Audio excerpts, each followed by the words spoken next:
Students, इस video में हम बात करेंगे बायो-सैवर्ट्स लॉ की। पिछले वीडियो में हमने क्या सीखा था कि जब किसी वायर में से हम करंट को पास करते हैं तो क्या होता है, उस वायर के चारों तरफ मैग्नेटिक फील्ड प्रोड्यूस होता है। तो करंट के इस इफेक्ट का नाम क्या है? Magnetic effect of current. अब हमारे पास में क्वेश्चन क्या आता है कि मान लो ये हमारे पास में कोई भी current carrying conductor X Y है, इसमें से करंट को पास किया तो क्या हुआ, इसके चारों तरफ क्या बना? Magnetic field. अब ये पता करना हो कि इस कंडक्टर के सराउंडिंग में कोई पॉइंट हम ले लेते हैं, उस पॉइंट पे कितना मैग्नेटिक फील्ड होगा, किस डायरेक्शन में होगा, और ये मैग्नेटिक फील्ड किन किन पैरामीटर्स, किन किन कंडीशंस, या यूँ कह दें कि किन किन फैक्टर्स पे डिपेंड करता है। तो इस प्रॉब्लम को सॉल्व करने के लिए हमारे पास में कौन सा लॉ है? Biot Savart's law. So we can say that Biot Savart's law helps us, it helps us to find magnitude and direction of magnetic field, magnitude and direction of magnetic field due to a current carrying conductor. किसी भी current carrying conductor के कारण से यदि हमें magnetic field निकालना हो, उस मैग्नेटिक फील्ड की डायरेक्शन निकालना हो, मैग्नेटिक फील्ड का मैग्नीट्यूड निकालना हो, या यूँ पता करेंगे कितना मैग्नेटिक फील्ड प्रोड्यूस होगा, तो हमारी हेल्प कौन करता है? Biot Savart's law. अब समझते हैं क्या है ये हमारे पास में बायो-सैवर्ट्स लॉ। तो पहले तो आपको एक आइडिया हो गया होगा कि बायो-सैवर्ट्स लॉ क्या काम आएगा? मैग्नेटिक फील्ड को निकालने के लिए। किस कारण से? करंट कैरिंग कंडक्टर के कारण से। तो हमारे पास में पहला काम क्या है कि let us take a current carrying conductor. ये मान लेते हैं हमारे पास में कोई current carrying conductor X Y, suppose X Y is any current carrying conductor and we have to find magnetic field at any point due to this current carrying conductor. अब इस पॉइंट पी पे magnetic field निकालने के लिए देखो, magnetic field जो produce होता है वो किस बात पे डिपेंड करता है? करंट पे। तो पहली बात हमें क्या चाहिए? करंट। दूसरा, करंट को फ्लो करने के लिए क्या चाहिए? कोई ना कोई कंडक्टर। सपोज तो हम क्या करते हैं कि ये जो कंडक्टर है इसकी कोई स्मॉल लेंथ ले लेते हैं, let D L is small length of this conductor. तो यहाँ से हमारे पास में एक टर्म आती है जिसको हम बोलते हैं करंट एलिमेंट। डियर स्टूडेंट्स, ये टर्म हम बार बार यूज करेंगे, करंट एलिमेंट। और क्या होता है current element? Product of current and small length of the conductor and current element becomes a vector quantity. अकेला करंट क्या होता है? स्केलर। जब इसको हम small length of the conductor से मल्टीप्लाई कर देंगे तो क्या बोलते हैं? इसको हम current element. And this current element becomes a vector quantity. अब अगर ये वेक्टर क्वांटिटी है तो इसकी डायरेक्शन भी होगी। तो करंट एलिमेंट की डायरेक्शन क्या होती है? जिस डायरेक्शन में करंट फ्लो करता है उस डायरेक्शन में यदि हम कंडक्टर पे टेंजेंट ड्रा कर देंगे then that tangent will give the direction of current element. यहाँ पर देखो, करंट इज फ्लोइंग फ्रॉम, हम ये मान लेते हैं let current is flowing from X to Y, then direction of current element is from X to Y. ये current element की यहाँ पर डायरेक्शन आ जाएगी। तो हमारे पास में क्या आ गया? करंट कैरिंग कंडक्टर आ गया, उसकी स्मॉल लेंथ आ गई। तो ये तो हो गया हमारे पास में करंट एलिमेंट। दूसरी बात क्या है कि ये जो पॉइंट P है, हमें क्या चाहिए? अब इसकी पोजीशन। तो मान लेते हैं कि इस पॉइंट P की जो पोजीशन है वो मैं मान लेता हूँ let vector R is position of this point. अब देखो, ये पॉइंट हमने पॉइंट P आर्बिट्रेरी मतलब एट रैंडम चूज किया है। इसका मतलब ये पॉइंट P यहाँ भी हो सकता था, यहाँ भी हो सकता था, यहाँ भी हो सकता था, इधर भी हो सकता है, इधर भी हो सकता है, इधर भी हो सकता है। तो इस पॉइंट P की पोजीशन को स्पेसिफाई करने के लिए, बताने के लिए इस करंट एलिमेंट से हम क्या मान लेते हैं कि let theta is the angle between current element and position vector of this point P। इस पॉइंट P की पोजीशन वेक्टर R और हमारे पास में करंट एलिमेंट क्या है? आइडियल। इन दोनों के बीच में जो एंगल है वो क्या मान लिया अपन ने? थीटा मान लिया।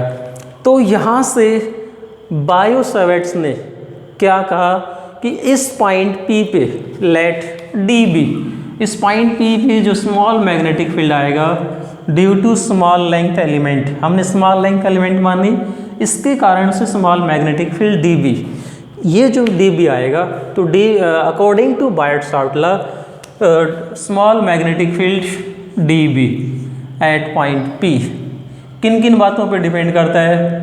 एक तो करंट पे, सीधी सी बात है कि magnetic field, magnetic effect of current क्या है? जब किसी वायर में से हम करंट को पास करेंगे तभी तो मैग्नेटिक फील्ड होगा। तो मैग्नेटिक फील्ड किस बात पे डिपेंड करता है? करंट पे। दूसरा, ये जो हमने स्मॉल लेंथ मानी है, लेंथ ऑफ द कंडक्टर, तो यहाँ पर हमने लेंथ क्या ले रखी है? DL। तो हमारे पास में एक कंडीशन ये आ गई कि small magnetic field is directly proportional to IDL। दूसरा यहाँ से जो मैग्नेटिक फील्ड है it is inversely proportional to square of distance. देखो यहाँ से हम ये कह सकते हैं कि बायो सेवेट्स ने जो हमारे पास में कूलॉम्स लॉ था उसकी नकल कर ली। कूलॉम्स लॉ क्या था हमारे पास में कि इलेक्ट्रिक फील्ड क्या होता है? Electric field is inversely proportional to square of distance. तो सेम वे में हम मैग्नेटिक फील्ड की बात करेंगे तो मैग्नेटिक फील्ड भी क्या आ गया? Inversely proportional to square of distance. मतलब बायो सेवेट्स ने कई जगह कुछ बातों में कूलॉम्स लॉ की नकल करते हुए इस लॉ को बनाया है।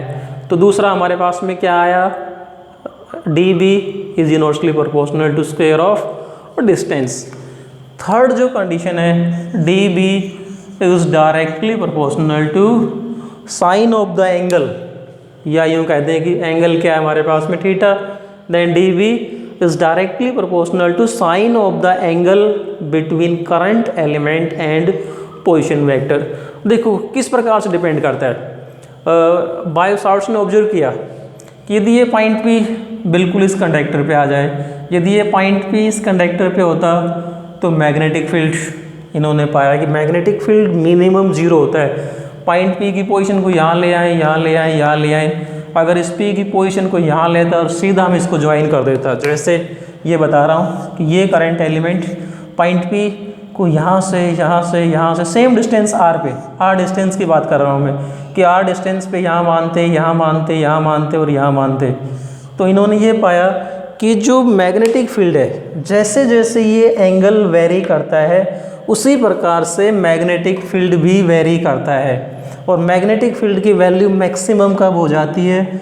जब ये वाला एंगल थीटा की वैल्यू कितनी हो जाए? 90 डिग्री। तो इन्होंने यहाँ से क्या बता दिया बायो सेवेट्स ने कि magnetic field is directly proportional to sine theta.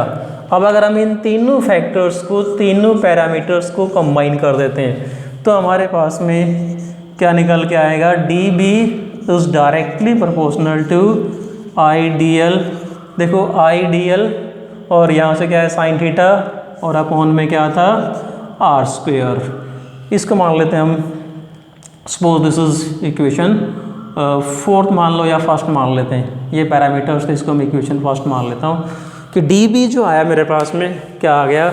DB is equal to DB is directly proportional to IDL sine theta upon में R²। ये हमारे पास में बायो सेवेट्स लॉ निकल के आया।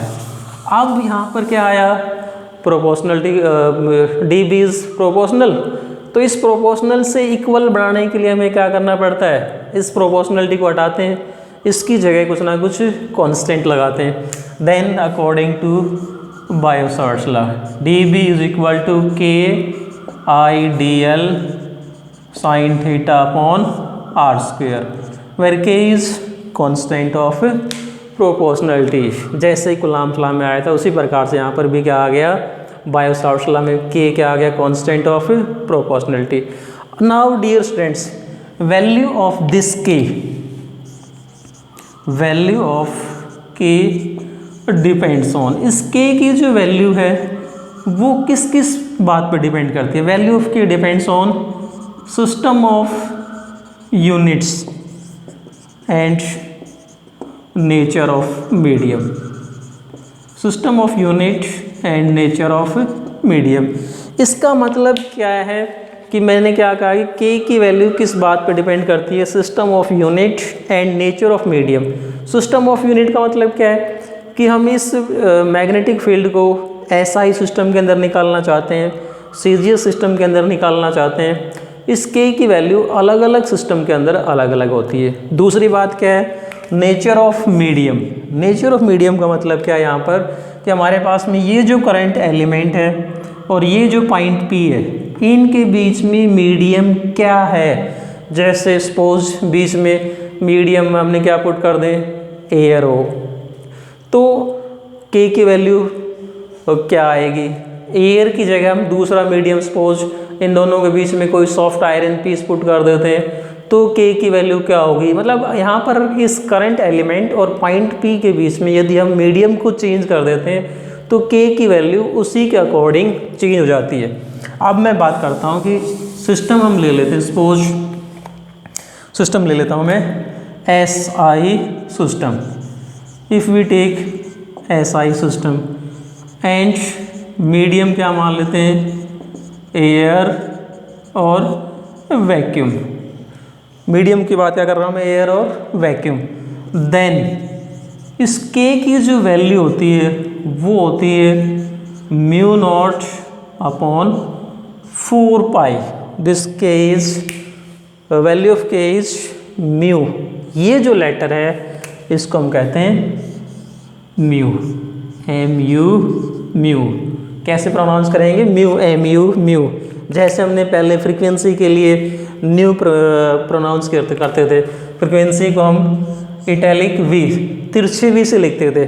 इसी प्रकार से म्यू को यू के दोनों तरफ अगर हम ये लेग्स निकाल देते हैं, यू लिखा और दोनों साइड में लेग्स निकाल दी, क्या बन गया ये म्यू। दिस म्यू, ये म्यू क्या है, मैग्नेटिक परमिएबिलिटी ऑफ मटेरियल या medium. This mu is known as magnetic permeability, magnetic permeability. यदि हमने अकेला म्यू ले रखा है तो क्या होगा, ये magnetic permeability of the medium. कोई भी मीडियम है उसकी मैग्नेटिक परमिएबिलिटी। यदि जैसे यहाँ मैंने नोट लगा रखा है तो म्यू नोट क्या बनेगा, मैग्नेटिक परमिएबिलिटी ऑफ वैक्यूम और एयर। तब ये बन जाएगा मैग्नेटिक परमिएबिलिटी ऑफ वैक्यूम और एयर। तो हमारे पास में इस के की जो वैल्यू है किसके बराबर I, mu naught upon 4 pi and this K is constant. अगर मैं यहाँ से म्यू नॉट अपॉन 4 पाई पूरे की बात करता हूँ तो ये पूरे की वैल्यू है, म्यू नॉट अपॉन 4 पाई की वैल्यू क्या होती है, 10⁻⁻⁷। अभी हम इसकी यूनिट्स की भी बात करेंगे। सो अभी इसकी मैं यूनिट्स को बताऊंगा आपके कि इसकी यूनिट्स को लिखने का तरीका क्या है। पहले हमारे पास में के की वैल्यू क्या आ जाती है, म्यू नॉट अपॉन 4 पाई, और म्यू नॉट अपॉन 4 पाई क्या है, पूरे का पूरा कांस्टेंट है। क्या होता है ये mu naught, absolute magnetic permeability of vacuum और फ्री स्पेस। अब हम इसकी भी बात करेंगे। पहले हम बायोट-सावर्ट लॉ को देखते हैं क्या बन जाता है। यदि हम एसआई सिस्टम के अंदर बात करें तो बायोट-सावर्ट लॉ जो हमारे पास में निकल के आएगा वो क्या बनेगा, के की जगह मैं पुट कर देता हूँ mu naught upon 4 pi into में क्या आ गया भाई, I D L sine theta, और बटे में क्या चलता आ रहा है, R square, as it is कर दिया हमने। अब देखो यदि मैं इस के की या म्यू नॉट अपॉन 4 पाई पूरे की यूनिट निकालना चाहता हूँ तो पूरे की यूनिट क्या होगी, ये क्या है, मैग्नेटिक फील्ड। मैग्नेटिक फील्ड जो है, मैग्नेटिक फील्ड की एस आई यूनिट होती है टेस्ला। तो टी के लिए क्या आ गया, मैग्नेटिक फील्ड के लिए आ गया टेस्ला, और टेस्ला को हम लिखते हैं टी के द्वारा।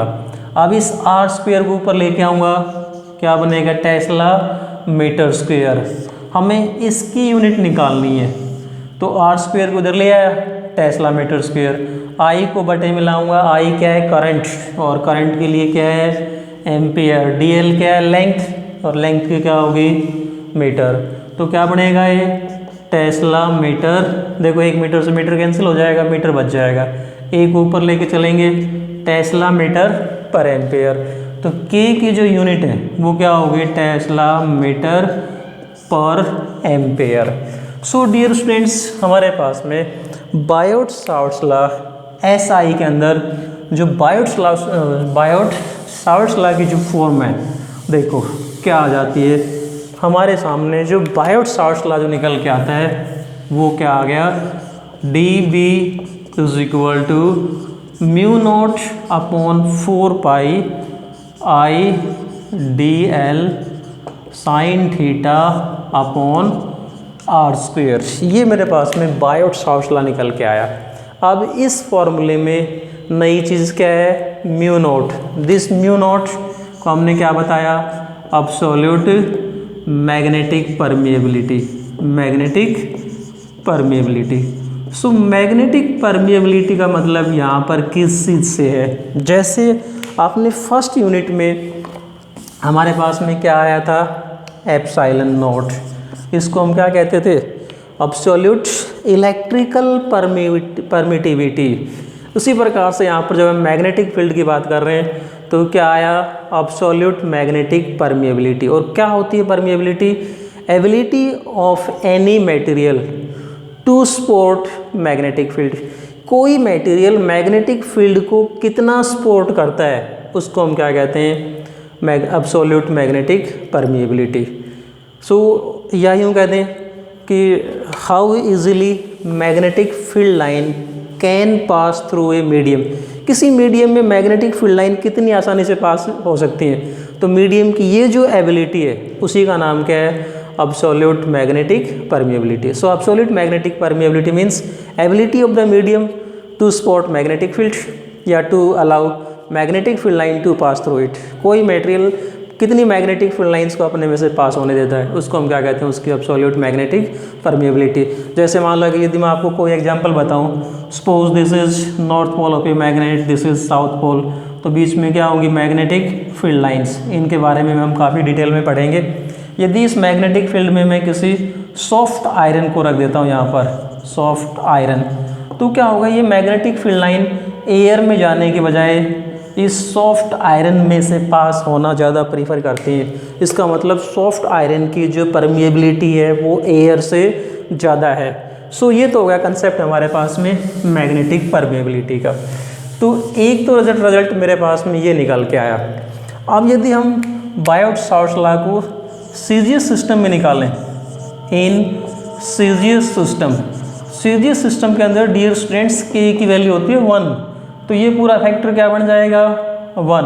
तो सिंपली वहाँ पर हमारे पास में बायोट-सावर्ट्स लॉ जो बनेगा, क्या बनेगा, I D L sine theta upon R square. ये बन जाएगी बायोट-सावर्ट्स लॉ की वैल्यू, किसमें, सीजीएस सिस्टम के अंदर। अब देखो हम बात करते हैं, अब इसके स्पेशल केस पे आएंगे हम। अब बायोट-सावर्ट्स लॉ के स्पेशल केस लेके चलते हैं, क्या क्या इसके स्पेशल केस हैं। फर्स्ट हम बात करते हैं special case of Biot Savart's law. यदि we know that magnetic field is a vector quantity, यदि यहाँ से हम इस रिजल्ट को, इस एक्सप्रेशन को वेक्टर फॉर्म में लिखें तो वेक्टर फॉर्म में कैसे लिख सकते हैं, देखो हम इसको वेक्टर फॉर्म में कैसे लिखेंगे। यदि देखो आइडियल करंट एलिमेंट, मैंने आपको शुरू में बताया था कि आइडियल जो करंट एलिमेंट है ये क्या होती है, वेक्टर क्वांटिटी। ये क्या है, R position vector of this point, position vector भी क्या है, वेक्टर क्वांटिटी।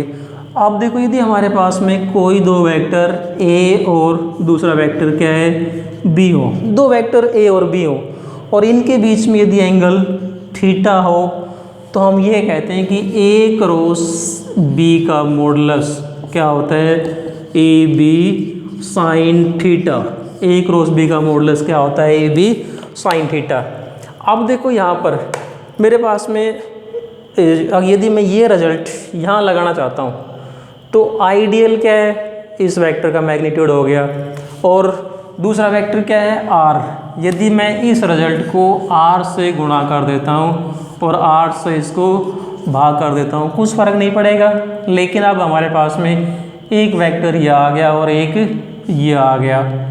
और बटे में क्या आ जाएगा आर क्यूब। देखो इसको मैं ये कह सकता हूँ वेक्टर डी बी या vector d B is equal to mu naught upon में 4 pi I D L cross R और अपॉन में क्या आ जाएगा R cube. I D L cross R, जैसे ए क्रॉस बी को हम ओपन करेंगे, ये मैं बता रहा हूँ आपको। I D L cross R को जब आप ओपन करोगे इसका मॉडुलस ले लोगे, क्या बनेगा I D L R sine theta. So यही तो है हमारे पास में I D L R sine theta. इसको हमने किस फॉर्म में लिख दिया वेक्टर फॉर्म में लिख दिया इसको I D L cross R. तो ये रिजल्ट क्या आ गया हमारे पास में बायो-सैवर्ट्स लाइन वेक्टर फॉर्म। एक रिजल्ट आ गया मेरे पास में बायो-सैवर्ट्स लाइन वेक्टर फॉर्म। अब यदि हम ये जो हमारे पास में जो कंप्लीट वायर है, इस पूरे वायर के कारण से यदि हम मैग्नेटिक फील्ड निकालना चाहें तो हम क्या करेंगे इसको। मैं क्या बता रहा हूँ कि हमने जो स्मॉल लेंथ ली थी DL, अब इस टोटल वायर के कारण से निकालेंगे तो क्या होंगे, इस प्रकार के हम टुकड़े लेंगे, उन सभी के कारण से मैग्नेटिक फील्ड निकालेंगे, सभी को जोड़ेंगे, या सीधा यूँ कह दें कि इसको हम क्या कर दें इंटीग्रेट कर देते हैं। तो DB का इंटीग्रेशन क्या होगा, B is equal to integration of mu naught upon में 4 pi I D L cross R upon R cube. यह आ जाएगा हमारे पास में magnetic field due to entire wire. ये जो पूरे का पूरा वायर है, इस पूरे वायर के कारण से जो मैग्नेटिक फील्ड निकाल लेंगे वो ये आ जाएगा। अब अगला केस लेते हैं हम। If we want to find the direction of magnetic field, यदि हम इस मैग्नेटिक फील्ड जो हमारे पास में आया है DB, यदि इस DB की डायरेक्शन निकालें तो देखो डायरेक्शन निकालने के लिए यहाँ पर कंसेप्ट क्या लिखा हुआ है, mu naught upon 4 pi I D L cross R upon R cube. तो डियर स्टूडेंट्स, हमने +1 में पढ़ा हुआ है कि यदि हमारे पास में दो वेक्टर की क्रॉस प्रोडक्ट करेंगे तो एक तीसरा वेक्टर आता है। तो देखो I D L cross R इन दोनों का क्रॉस प्रोडक्ट है, और क्या है हमारे पास में तीसरा वेक्टर मैग्नेटिक फील्ड। इसको मैं यूँ लिख देता हूँ, suppose vector C is equal to A cross B। तो इस वेक्टर C की डायरेक्शन को निकालने के लिए हम कौन सा रूल यूज़ करते हैं, राइट हैंड थंब रूल। यहाँ पर हम यूज़ करते हैं right hand thumb rule. We use right hand thumb rule. यहाँ पर राइट हैंड थंब रूल कैसे लगाएंगे, देखो राइट हैंड थंब रूल कैसे लगता है। यदि हमें A क्रॉस B की डायरेक्शन निकालनी है, सपोज ये A है ये B है, तो राइट हैंड थंब रूल कैसे लगाओगे, हमारे राइट हैंड की फिंगर्स को और थंब को यूँ परपेंडिकुलर करेंगे। अब फिंगर्स को यदि हम A से B की तरफ घुमाएंगे तो जिस डायरेक्शन में ये थंब जाएगा वो किसकी डायरेक्शन होगी, A क्रॉस B की। या यहाँ पर कह दूँ कि C की डायरेक्शन क्या होगी, राइट हैंड की फिंगर्स को A से B तक घुमा लो, जिस डायरेक्शन में थंब जाएगा that will be the direction of A cross B। तो यहाँ पर DB की डायरेक्शन हमें निकालनी है, तो क्या करेंगे, राइट हैंड की फिंगर्स को IDL से R की तरफ, यहाँ आते हैं डायग्राम में, इधर क्या है IDL और इधर है हमारा R। तो राइट हैंड की फिंगर्स को जब हम IDL से, देखो ये मेरा राइट हैंड है, ध्यान रखना राइट हैंड से ही आपको डायरेक्शन निकालनी है। जहाँ कहीं भी क्रॉस प्रोडक्ट आ गया राइट हैंड आपको यूज़ करना है। राइट हैंड यूज़ करोगे तो डायरेक्शन राइट आएगी, यदि आपने लेफ्ट हैंड यूज़ कर लिया तो डायरेक्शन गलत आएगी। इस बात को आपको दिमाग में रखना है। राइट डायरेक्शन के लिए राइट हैंड रूल आपको यूज़ करना है। तो राइट हैंड रूल यूज़ करोगे, राइट हैंड की फिंगर्स को IDL से R की तरफ घुमाएंगे, अंगूठा किधर गया, अंदर की तरफ। तो ये इस पॉइंट पे मैग्नेटिक फील्ड किधर होगा, अंदर की तरफ। यदि ये पॉइंट पे इधर होता तो हम क्या करते, फिंगर्स को यूँ घुमाते IDL से R की तरफ, मैग्नेटिक फील्ड किधर आता, बाहर की तरफ। सो डियर स्टूडेंट्स, मैंने आपको शुरू में बताया था कि बायो-सैवर्ट्स लॉ में किस चीज़ में हेल्प करता है, मैग्नेटिक फील्ड का मैग्नीट्यूड निकालना हो, डायरेक्शन निकालना हो। तो हमारे पास में क्या आ गई, डायरेक्शन के लिए कौन सा रूल यूज़ करेंगे, राइट हैंड थंब रूल, या इसका अल्टरनेटिव कौन सा होता है, राइट हैंडेड स्क्रू रूल, वो भी आप यूज कर सकते हो। दोनों में यूज करके मैग्नेटिक फील्ड की हम डायरेक्शन को निकाल सकते हैं।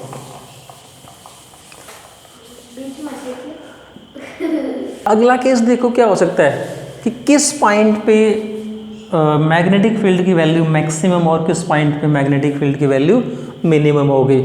उसके लिए हमारे पास में यदि आर दे रखा हो, में आर इज़ गिवन, तो मैग्नेटिक फील्ड कहाँ मैक्सिमम होगा और कहाँ मिनिमम होगा।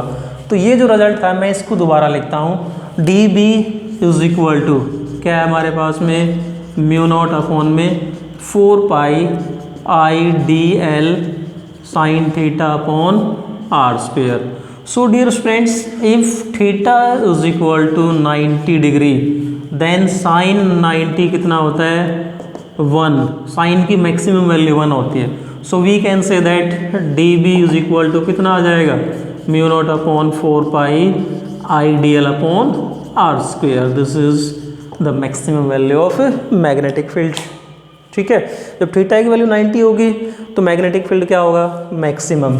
If theta is equal to 0 और 180, थीटा की वैल्यू क्या हो 0 हो या फिर 180 हो, दोनों ही केस में हम क्या कह सकते हैं कि ये पॉइंट पी कहाँ लाई करेगा, इस कंडक्टर पे लाई करेगा। If point P lies on this conductor then theta is equal to 0 and we know that sine 0 is 0। So magnetic field कितना आ जाएगा 0।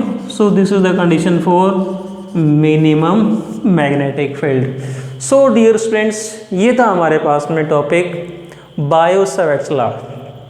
नेक्स्ट वीडियो में हम इसकी एप्लीकेशंस की बात करेंगे और इसकी एप्लीकेशंस काफ़ी इंपॉर्टेंट हैं, एक एप्लीकेशन एग्जाम में ज़रूर आती है। So thanks and keep on watching.